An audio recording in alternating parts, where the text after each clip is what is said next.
Hello again, this is Jade Rain, Empowerment Self-Defense Instructor, and this is video number 2 in a series for parents and legal guardians on how you can best support your child who is signed up to take my class, most likely either at a middle school or a high school.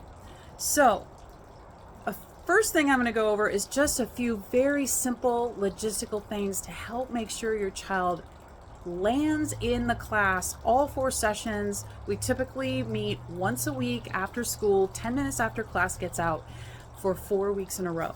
So first, the night before, make sure to remind them, hey, tomorrow is your self-defense class, whether it's session 1, 2, 3, or 4.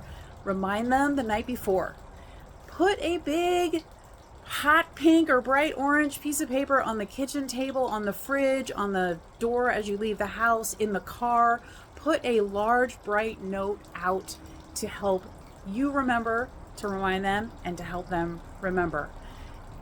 In the morning before they leave for school, or when you drop them off, hey, don't forget your self-defense class is today, right after class. You got 10 minutes to use the bathroom, get some water, say goodbye to your friends, and get yourself into the room where the class is held. Now, if you're not sure where it's held, it should be on the class flyer that the school sent out to all the parents. I also typically attach that class flyer to the email that all the parents get. Once you enroll your students, you contact me in an email. I will reply with a bunch of information and I will attach the flyer to that email. So next is please send them to school that day, the day of class, with an extra snack. So they have something to eat, something healthy, fruit, power bar, right after school, right before class starts. And if they're eating at the beginning of class, that's usually fine too. It's extra snack. The next thing, which is super important, is clear their schedule. Whatever else they have going on, no matter how much they love soccer, baseball, cheerleading, music classes, martial arts classes, whatever else they might have going on, make sure that them attending those 4 sessions, those 4 weeks, once a week for 4 sessions, is top priority. Because in the past, my first 11 years teaching in Santa Cruz and Monterey, my classes were between 18 and 20 hours long.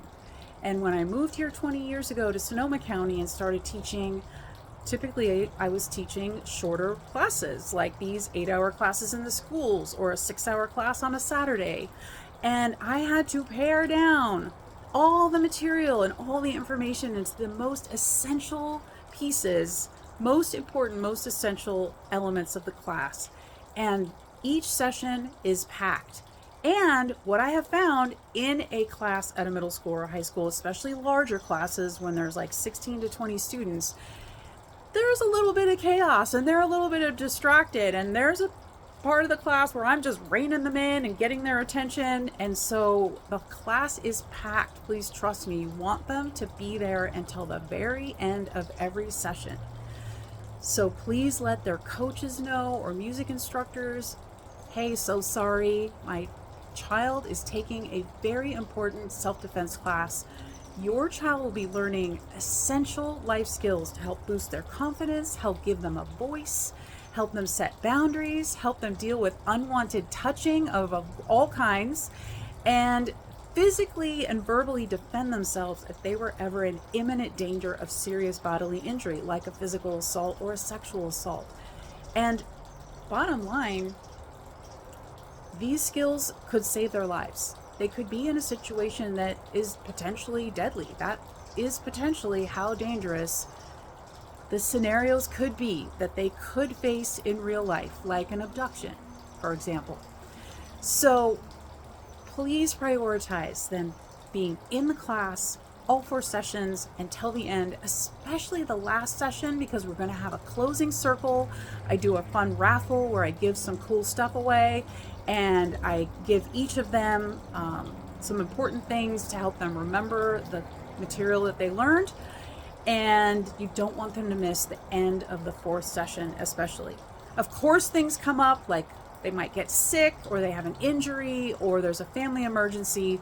please let me know, text me or email me if they're going to miss a class or if they have to leave early. I understand those things happen as well.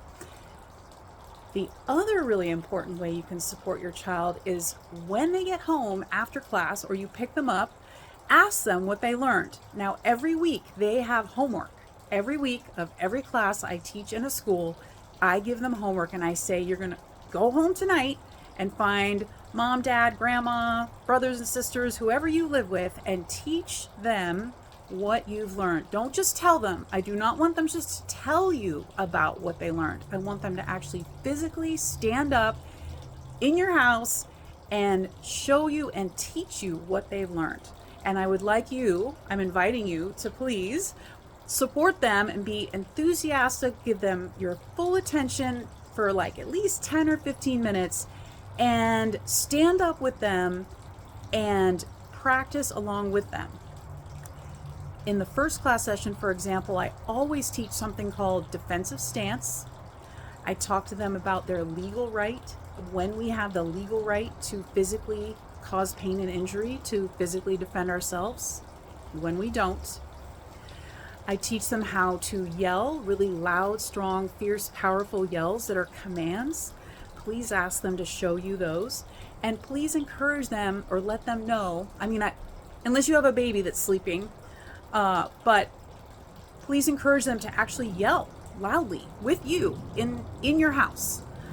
And then I always teach at least one of the physical techniques on the first class session, either the palm strike, using the base of the hand, striking some part of the face, nose, cheeks, or jaw, or the eye strikes, or both. So please make sure to ask them, what was the physical technique, or what were the physical techniques that you learned today in class, and have them actually stand up and show you how to do it. And what's really cool is you can grab some kind of a pillow, like a throw pillow from your couch, or a bed pillow, hold it firmly and kind of hold it in such a way that they could actually do the eye strikes against that pillow or do the palm strike against that pillow.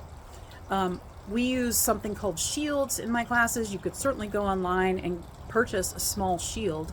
The smallest ones are maybe about 18 inches by 10 inches, and they have straps on the back, and you can practice the self-defense techniques at home with your kids. That would be awesome if you had a shield, because those are the best things to use to practice the physical techniques.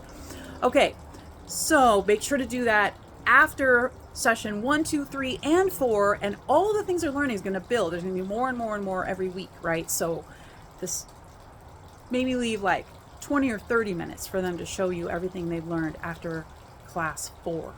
And then the next video in this series, the third video, I'm going to talk about how you can have those conversations with your children about what if someone is trying to touch them in a way that they don't like, that's uncomfortable.